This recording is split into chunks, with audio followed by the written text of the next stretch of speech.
Bonjour et bienvenue dans ce tout nouveau numéro de Rencontre du deuxième type. Je suis toujours Jules. Et je suis toujours Nico.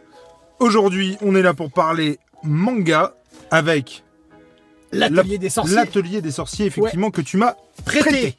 Que j'ai chopé, rappelez-vous quand je vous ai fait le petit débrief des 48 heures BD, je l'ai chopé à 2 balles. Tout à fait, alors que moi je suis un gros con qui n'a pas acheté le manga durant les 48 heures de la BD et donc qui ne l'a pas payé 2 €, mais grâce à Bulle en stock, 4 € puisqu'ils l'avaient en occasion, donc dans leur rayon. Donc Bulle en stock ou Bulle en occasion, on vous mettra le lien en description si vous devez choper du manga, du comics ou de la BD de case, c'est là-bas que ça se passe. En tout cas, pour ceux qui sont près d'Amiens, en tout cas. Alors, du coup, l'atelier des sorciers chez Pika Édition, on est dans un monde totalement, un joli monde merveilleux. Attention, il y a la marque-page. Marque-page d'ailleurs de Léon Stock que j'ai aussi, que j'ai réussi à choper. Magnifique. Voilà. C'est une petite fille dans un village qui s'appelle Coco. Et qui rêverait de devenir une magicienne, une sorcière plutôt. Oui, puisqu'on est dans l'apprenti voilà, c'est ça, sorcier. Voilà, il y a des trucs qui se... Elle est fille de tanneur, il me semble, et c'est elle qui découpe les peaux tout à fait. toutes lavées, et elle les découpe merveilleusement bien, ce qui va attirer l'œil d'un sorcier. Alors d'ailleurs on ne sait pas au départ que c'est un sorcier. On ne sait pas que c'est un sorcier, c'est un sorcier qui vient dans la boutique de ses parents pour se procurer. On ne sait pas que c'est un sorcier, le mec est mystérieux, il a un chapeau pointu et puis une robe. Des tout petites lunettes comme ça. Voilà. Bref, et il va l'embarquer avec elle. On va pas non plus spoiler tout le début parce que le début, je pense que pour la suite est très important, il me semble. Par rapport à ce qui se passe au début et ce qui l'amène dans le monde des sorciers. Donc effectivement, et du coup, sans effectivement spoiler, il l'embarque et puis pour en faire ou pas une sorcière, d'où le titre. Exactement, en sachant que le monde des sorciers est normalement a toute son importance, vous comprendrez quand vous lirez le premier tome. Le monde des sorciers est réservé normalement aux sorciers eux-mêmes. Tout être humain lambda ne peut y rentrer, ne peut y accéder et ne peut devenir sorcier. Mais alors du coup ça c'était une interrogation que moi j'ai eue, du coup c'est sorcier de père en fille du coup, enfin mère en fille. On le découvre dans le tome, tu l'as lu. Le pitch est là, je vais l'arrêter là. Et je vais laisser l'ami Jules nous chroniquer ce truc-là et moi j'interviendrai comme d'habitude. Alors, quand c'est moi qui prête. Je vais d'abord dire ce que j'en ai pensé en tant que manga, ok, et après je vais en parler en faisant une comparaison, d'accord. Vous la voyez venir la comparaison quand même, à des kilomètres. Donc ce manga, alors il faut savoir que je sortais de lire Kingdom, de lire Gun, de lire Tokyo Ghoul par exemple. Moi j'ai fait l'inverse. Voilà. Du coup là donc on est sur effectivement du manga très, tu me coupes hein, si je me trompe, mais très onirique, très féerique, voilà. Très naïf, très sorcellerie.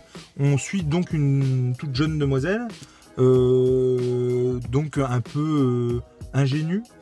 Totalement. Là, on est totalement dans l'ingéniosité. Et puis, oui, dans le sens où elle est un peu... elle est ignorante du monde dans lequel elle vit. Voilà. Du monde dans lequel elle vit, mais aussi du monde forcément des sorciers. C'est ça. N'oublions pas que c'est un premier tome également, et que les premiers tomes, comme tous les premiers tomes, que ce soit de comics, manga ou BD, c'est présentation des personnages, machin. En gros, moi quand je lis un premier tome, je laisse sa chance au deuxième. Parce que vraiment le premier, tu peux pas, je trouve, et que ce soit sur les dessins. Bien sûr. Point fort sur les dessins, parce que pour le coup, le dessin, je sais pas si on le constate en direct live, mais franchement, c'est plutôt de bonne facture. Tu peux montrer la première page, en fait, qui est souvent dans les comics ou dans les mangas. Par exemple, ça, ou même après. Ouais, non, franchement. Ça, c'est magnifique. C'est excellemment exécuté, excellemment dessiné. Alors, il faut savoir qu'effectivement, le monde des sorciers, il a ceci de particulier que le dessin est très important. Et c'est aussi, je pense, pour ça que le dessin est si beau, finalement. C'est que c'est le dessin qui fait la magie, en fait.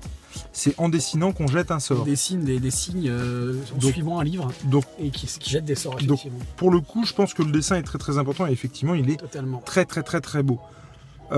Forcément, on est très loin de ce que j'ai pu lire comme manga et je vous rappelle que j'en ai pas lu beaucoup.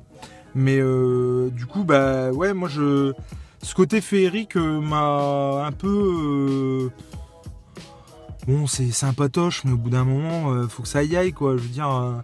Et moi, j'ai été un peu dubitatif de du fait qu'il se passe pas grand chose, quoi. Comme tu l'as dit tout à l'heure, hein, c'est un tome d'exposition. Mais c'est un tome d'exposition, effectivement. Et donc, mais il y a quand même énormément. Hormis, je suis d'accord avec toi, hein, le fait qu'il se passe pas grand chose. Le peu qui se passe, c'est très rapide. Les relations entre les personnages, la découverte de Coco par les personnages qu'elle rencontre. Et puis ce côté aussi, peut-être aussi le fait qu'on suive une fille et que du coup, bah forcément, on s'identifie moins à nous en tant que garçon. Ah, moi ça m'a pas dérangé ça. Alors, ça m'a pas dérangé parce qu'en fait ça m'a rappelé. Alors je vais faire une comparaison aussi, mais beaucoup moins prestigieuse que celle que Jules va vous faire tout à l'heure. Je vais vous faire je fais les comparaisons avec les dessins animés qu'on regardait quand on était petit. Je sais pas, Princesse Sarah, Candy, Sailor Moon. C'était des nanas. Et moi je m'identifiais vachement. Alors pour le coup, c'est exactement ça pour le coup. Moi, Princesse Sarah, je me faisais chier. Et en gros là, on est sur un ersatz de Princesse Sarah. Ça n'a rien à voir parce que Princesse Sarah, c'était liévreux, c'était dramatique. Et alors, là, ça ne l'est pas, quoi. En plus de ça, il y a quelque chose qui, moi, m'ennuie particulièrement dans le manga. Alors, je vais essayer de bien me faire comprendre. Ouais, mais je sais pas, c'est récurrent à tous les mangas. Hein. Mais dans ce type d'histoire, ça me gêne encore plus, en fait. Je sais pas, mais je peux même pas vous expliquer pourquoi. Ouais. C'est ces moments où, en gros, on passe donc d'un dessin très joli, très bien exécuté, machin, à d'un seul coup un côté cartoon, justement censé représenter une gaminerie. Pour le coup, on est vraiment là-dedans, une gaminerie d'un des personnages qui genre se plaint ou crie ou est pas content ou est heureux ou pleure ou voilà. Ou se plaint, et effectivement on est vraiment... retrouver une. Ouais, bah c'est pour ça que je le cherche, mais je ne trouve pas. Il suffit d'en parler pour ne pas le trouver. Comme d'habitude. Et du coup, ouais, voilà, moi, ça m'a beaucoup gêné dans ce bouquin, en fait. Ah ouais. Bah ouais. Alors... Ouais, ça, là, regarde. Ouais, ça, mais tu vois, là, il y en a aussi ici. Bah, alors, j'ai pas souvenir de voir ça dans le comics ou dans la non, BD. mais c'est en fait, moi, si vous voulez, les gars, les filles, c'est qu'on est typiquement là dans la culture japonaise, c'est-à-dire que on est dans, enfin, sans faire d'anthropologie ou quoi que ce soit d'autre. C'est une culture pardon, qui est totalement différente de la culture occidentale. Complètement. Dans les émotions aussi, les Japonais. On a l'image très expressif. On a l'image japonais déjà, le japonais qui est pas très expressif, mais par contre, quand il va s'exprimer par le biais de ce genre de médium, que sont les mangas ou même les films. Quand on regarde les films japonais ou les séries japonaises ou même les mangas, les dessins animés. La façon dont il parle, c'est hyper exacerbé par rapport à ce qu'on peut connaître, nous, par chez nous. Et du coup, moi, ça me choque pas du tout parce que ça me fait penser justement au manga qu'on regardait quand on était petit, les dessins animés, Nicky Larson, Alberta, et c'est pareil. Les personnages, il y avait une émotion exagérée. Quand je me disais que j'avais du mal à m'identifier, en l'occurrence, c'est pas tout à fait vrai parce qu'il y a plein de dessins animés, plein d'animés, plein de livres où je peux m'identifier sans souci à une fille ou une femme, ou enfin voilà, aucun problème avec ça. Là, en l'occurrence, effectivement, ça m'a posé souci. Je peux pas dire le contraire. Mais bon, voilà, mais j'ai eu vraiment du mal à m'identifier à la personne. Et pour le coup, effectivement, ces côtés un petit peu, gaminerie m'ont un peu dérangé, en tout cas beaucoup plus que d'autres. Pour les Japonais, c'est carrément normal, quoi. Ah oui, non, mais je dis pas le contraire. On est d'accord sur le fait que moi, je suis pas japonais. Ouais, totalement. Ah bon? C'est vrai. Ben non, mais du coup, effectivement, ça m'embête un peu plus. Enfin, bref. Ouais, tout ça pour dire que, mais comme on vous l'a dit, c'est un titre d'exposition.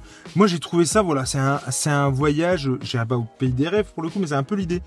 Voilà, c'était un super voyage, en sorcellerie.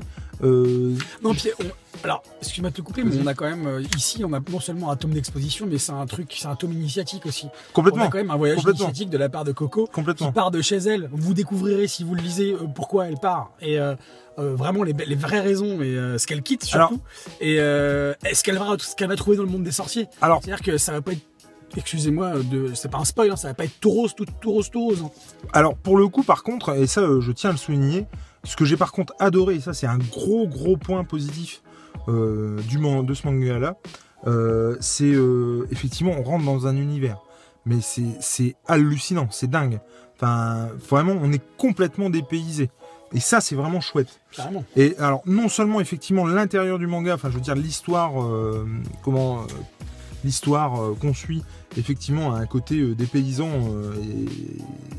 de ouf, mais encore plus ce genre de choses. Vous voyez, là, on a le monde de l'atelier des sorciers. On a un lexique des termes qui ont été utilisés dans le truc. Ici, on a une initiation, une introduction aux divers dessins qui sont utilisés pour jeter un sort.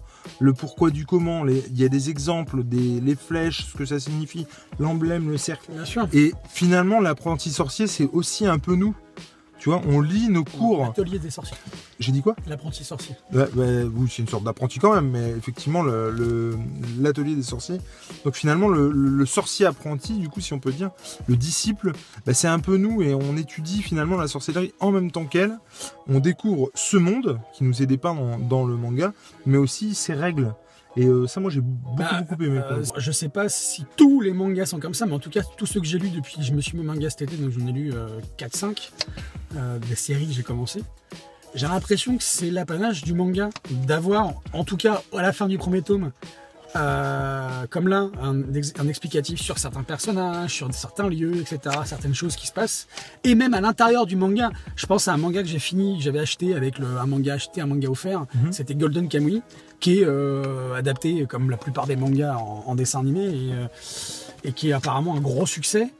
Et dedans, on a des explications, soit en début, soit en fin de chapitre, sur la civilisation dont il est question, le peuple dont il est question dans ce manga, avec des interventions du narrateur qui sont parfois très humoristiques. Et à la fin du premier tome, on a aussi une explication de qui est le peuple, pourquoi il cuisine de cette manière. Et dans ce tome-là, je crois qu'on a des recettes aussi. Je sais pas si c'est dans ce tome-là ou dans un autre manga, ou à la fin, non, c'est dans l'autre manga qui avait à 2 € 48 heures de la BD, où à la fin du manga, t'as des recettes aussi. C'est March Comes Like a Lion, je crois que c'est le premier tome, qui est extraordinaire. Je l'aurais jamais sorti en extraordinaire. Et à la fin de ce tome, il y a des recettes typiques dont il est question dans le manga, et donc je trouve que c'est vraiment quelque chose qui est top, je trouve, dans le manga. Il y a quand même effectivement plein de bons côtés, et ça, je suis complètement d'accord pour dire que c'en est. Le truc, c'est que effectivement, il souffre de la comparaison évidente avec Harry Potter. Je sais pas si tu pensais que c'est. Je savais que tu m'en as déjà parlé. Moi, je trouve que ça souffre. Alors, c'est pas du tout la même chose, et c'est ça qu'il y a de cool. Mais en termes de construction scénaristique, je trouve vraiment que ça ressemble beaucoup. En fait, moi, ce qui me manque, par exemple, par rapport à Harry Potter. Non, par rapport à Harry Potter, ou comme tous les autres tomes de manga que j'ai pu lire, que ce soit Kingdom, que ce soit Gum, que ce soit d'autres mangas, en fait, il me manque un méchant, ou Tokyo Ghoul, un méchant qui se fait tuer à la fin du premier tome, en fait. Je ressens pas l'aboutissement à la fin du premier tome. C'est le début de quelque chose. Et oui, parce que le manga, c'est pas que ça. Mais non, mais attends. Attends. Je pense. Et ça, c'est génial. Mais j'ai pas le sentiment d'accomplissement de quelque chose. Alors, ok, elle réussit quelque chose, dont on verra les tenants et les aboutissants. Elle réussit quelque chose. Mais j'ai pas ce sentiment d'aboutissement de quelque chose, en fait, à la fin du premier tome. Et je pense que c'est ça, finalement, qui me manque. Effectivement, du coup, le méchant... par exemple, Voldemort, il est tout du long d'Harry Potter en saupoudré, n'empêche qu'on le voit bel et bien dans le tome 1. Et il l'affronte dès le tome 1. Et du coup, moi, c'est un peu ça qui me gêne, en fait. J'ai l'impression qu'il y a, justement, il y a que de l'ouverture, en fait. Mais pourquoi chercher quelque chose quelque chose qui existe déjà? Mais non, mais qu'est-ce que je veux dire? C'est une question qui n'a pas forcément besoin de réponse. Non, mais je veux dire forcément que... Enfin, en tout cas, moi, dès qu'on parle de sorcellerie, forcément, ça me fait penser à... J'ai pas du tout fait un rapprochement, tu vois. Et ben, pour le coup, moi, oui. Et du coup... non, mais cette découverte, elle connaît pas bien ce monde-là. Elle le découvre avec ses yeux à elle. Elle en prend, elle en jette. Enfin, il y a plein de trucs positifs. Elle découvre qu'elle a un don... inouï par rapport à la condition qui est la sienne à la base. En tout cas, je peux pas dire que j'ai pas aimé. Non, mais je peux pas dire que j'ai aimé. Pour le coup, l'atelier des sorciers, j'ai beaucoup de mal parce que par exemple le tome 1 de Harry Potter, c'est l'école des sorciers. Et du coup, bref, voilà. Donc l'atelier des sorciers, ce qui est sûr et certain, c'est que je pense que si je ressors du tome 2 avec la même impression, je lirai pas le tome 3. Voilà. Mais voilà, il me fait... T'as acheté. Il me fait, oui, je les ai achetés, ouais. Il me fait plutôt bonne impression, quoi. Mais ouais, effectivement. Mais encore une fois, ne serait-ce que pour le dessin. Bref, voilà. J'ai envie de dire que ce soit le tome 1, 2, 3 ou voire pas.